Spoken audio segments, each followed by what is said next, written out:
an army that conquered everything from the Pyrenees to Denmark, from the Atlantic coast to the frontiers of Byzantine territory, an empire that rivaled the Abbasid Caliphate and the Eastern Roman Empire itself. Yet today historians cannot agree on a fundamental question: how did this army actually work? The Carolingian military machine conquered half of Europe in the 8th and 9th centuries. It subdued Saxons, Lombards, Avars, and countless other peoples, but its inner workings remain one of the greatest mysteries of medieval history. Three competing theories offer radically different answers, and the debate reveals something profound about how power and loyalty actually functioned in the early Middle Ages. This is the story of the Carolingian army and why we still don't understand it. The Carolingian armies were a force unlike anything Western Europe had seen since Rome. Under Charlemagne and his predecessors, Frankish warriors waged decades-long campaigns that reshaped the continent. They besieged fortified strongholds, they crushed rebellions, they absorbed entire peoples into their growing empire: Saxons, Lombards, Aquitanians, Bretons, Avars, Bavarians, Slavs, Frisians. Even the Northmen eventually bent before Frankish power. But the Carolingians did something remarkable. They didn't simply conquer, they integrated. Former enemies became Frankish soldiers, fighting under the same banners that had defeated them. Conquered peoples were absorbed into the exercitus, the Frankish army, and became part of its political structure.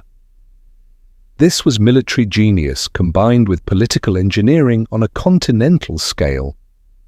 By the early 9th century, Charlemagne's empire stretched from the Spanish March to Thuringia, from the North Sea to southern Italy. For the first time since the fall of Rome, Western Europe stood united under a single ruler. The sources for this period seem abundant. Detailed annals written by court historians recount the campaigns year by year. Capitularies, royal decrees, appear to organize military service with bureaucratic precision. Letters from Einhard, Charlemagne's closest advisor, provide insider perspectives on court politics and military decisions.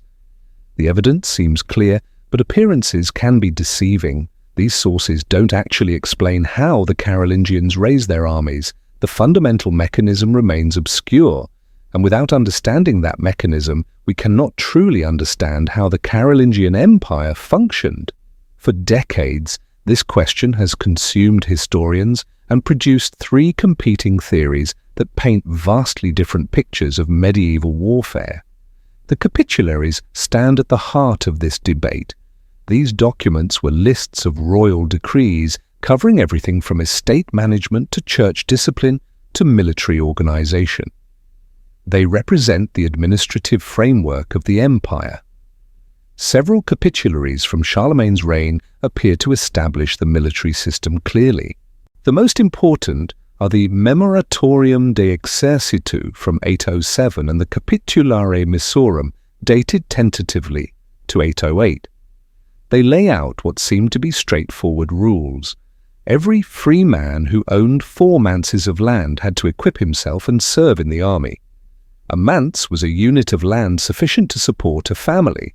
A man with 3 manses would join with someone who had 1 manse, and together they would send 1 equipped warrior. Men with less property pooled their resources in the same fashion. Those who failed to perform military service paid a substantial fine of 60 solidi, known as the Haribanus penalty. Other capitularies specified equipment requirements scaled to wealth. Provisions existed for the Lantuary, apparently a territorial defense force where inhabitants defended their homeland. The system appears simple: universal military obligation, scaled by property ownership, with clear penalties for those who shirk their duty. But this apparent clarity dissolves under scrutiny. Everything about these capitularies is contested among scholars. Their dates remain uncertain. Their relationship to each other is debated. Most importantly, they were never intended as comprehensive legal codes. Modern scholarship has revealed that these capitularies were likely notes from royal consultations with nobles, attempts to solve specific problems in particular situations. They served as instructions for royal agents, the missi dominici, who had to implement decisions across vast territories. They were not creating new systems from whole cloth. Rather, they were recording existing practices, attempting to optimize them, and addressing individual cases as they arose. The complications deepen. We possess no original copies of these documents. Everything survives in collections compiled in the late 9th and 10th centuries, mixed with other texts and excerpted without context. Every manuscript study reveals new layers of complexity and interpretation. If we cannot take the capitularies at face value, how do we reconstruct the Carolingian military system? Three major theories have emerged, each interpreting the same sources through different methodological lenses. In the 1990s, historian Timothy Reuter proposed a theory that fundamentally challenged conventional wisdom about medieval armies. His warband hypothesis reshaped scholarly understanding of the period. Reuter argued that by the early 9th century, the Carolingian Empire had reached its natural limits, not because of logistics or geographic barriers, but because the aristocratic elite had lost interest in further expansion. The reason lay in the economics of the warband. According to this theory, Carolingian armies were relatively small but highly elite forces. At their core were aristocratic groups of mounted warriors formed around powerful magnates who functioned as warlords. These were not mass conscript armies, they were professional warrior fellowships. The bonds holding these warbands together were complex. Warlords distributed gifts to their warriors, oaths of loyalty bound men together, joint feasting reinforced communal identity. Most importantly, young warriors could aspire to become aristocrats themselves through grants of land and status. During the 8th century expansion, this system functioned effectively. Conquest produced a steady flow of luxury goods, plunder, and land. The gift economy that sustained the warbands flourished. Warriors accumulated wealth. Warlords gained prestige and power. The system reinforced itself through success. But expansion eventually ceased and the system began to break down. The empire's borders now extended enormous distances. Campaigns required longer marches to reach enemies. Costs increased while potential rewards diminished. The fundamental cost-benefit calculation that motivated aristocratic warriors shifted dramatically. Simultaneously, new threats emerged on multiple frontiers.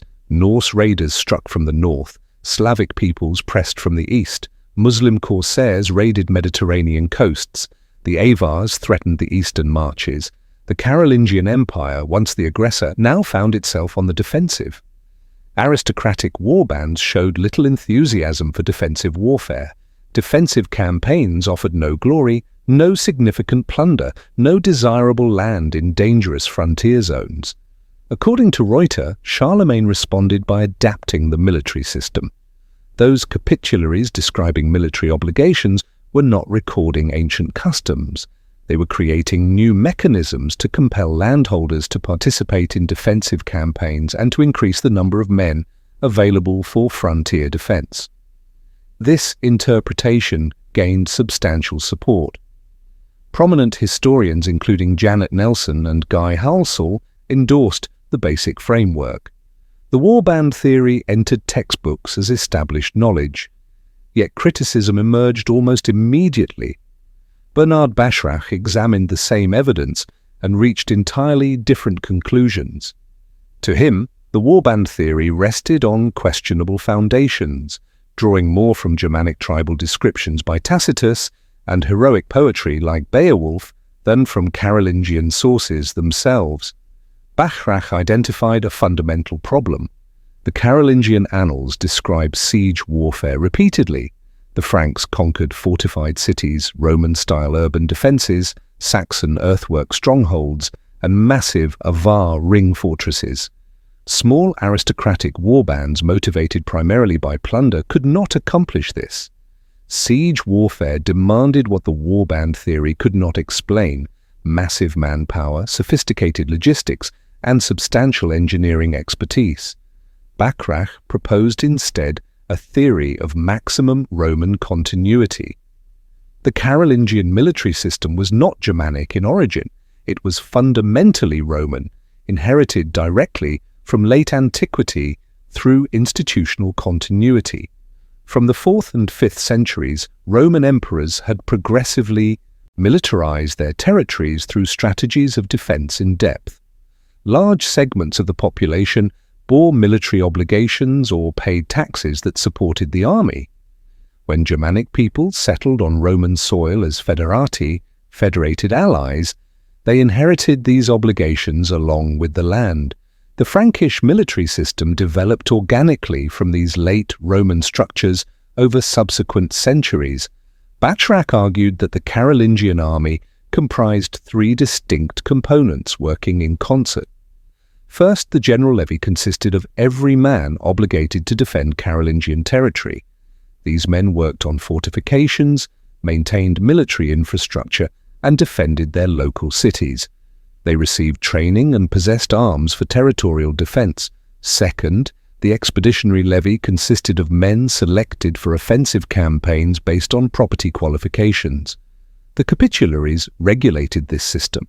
These regulations had existed since Merovingian times, possibly earlier. Charlemagne merely standardized them in written form. The expeditionary levy provided the bulk of manpower necessary for sustained campaigns and siege operations.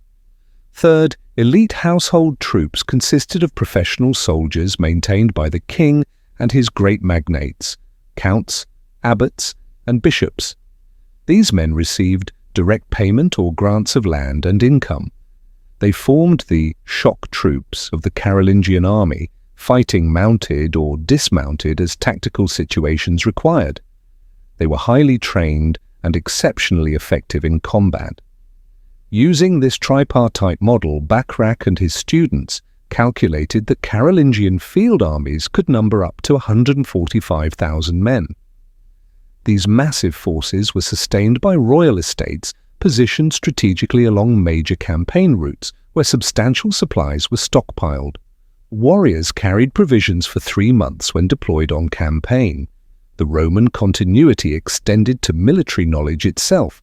Carolingian military leaders, according to Bachrach, studied late Roman military treatises, particularly Vegetius's epitome of military matters. They applied ancient tactical principles and engineering techniques to medieval warfare, maintaining an unbroken tradition of military science. This theory presented a vision of Carolingian military power rivaling Rome itself. But it too faced substantial criticism. Scholars, including Walter Goffart and Christoph Huck, identified problems with both established theories.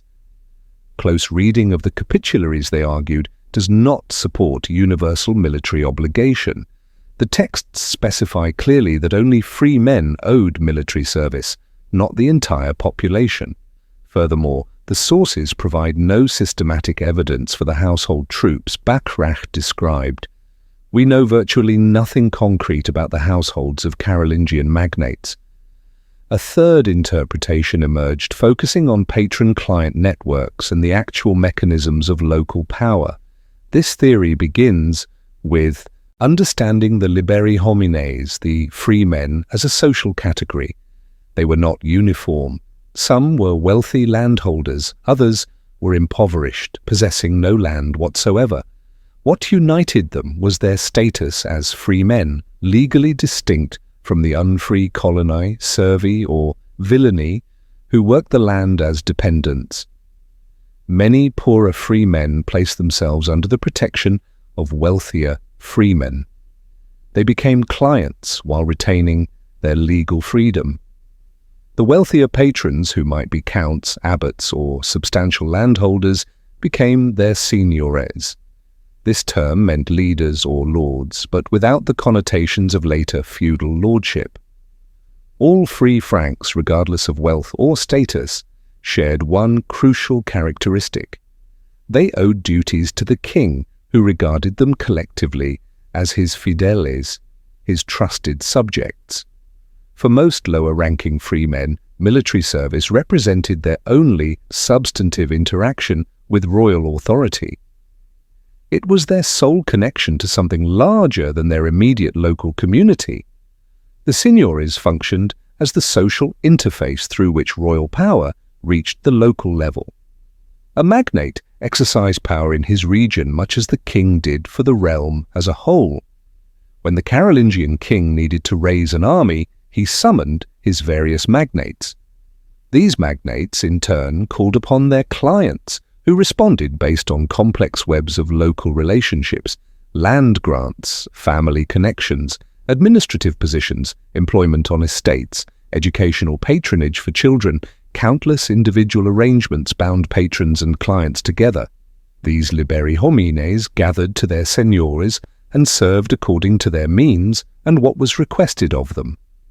Some served as humble cart handlers, others as simple spearmen, some as heavily armoured aristocratic cavalry, still others as siege engineers. Traditional assembly points like the Marchfield sometimes served as muster locations, but not with complete consistency. From these gathering points, the host departed on campaign, supplied by royal estates and provisions, they transported themselves. This recent model represents a synthesis. It acknowledges royal authority and the reality of military obligation, while emphasizing local implementation through social networks rather than bureaucratic administration.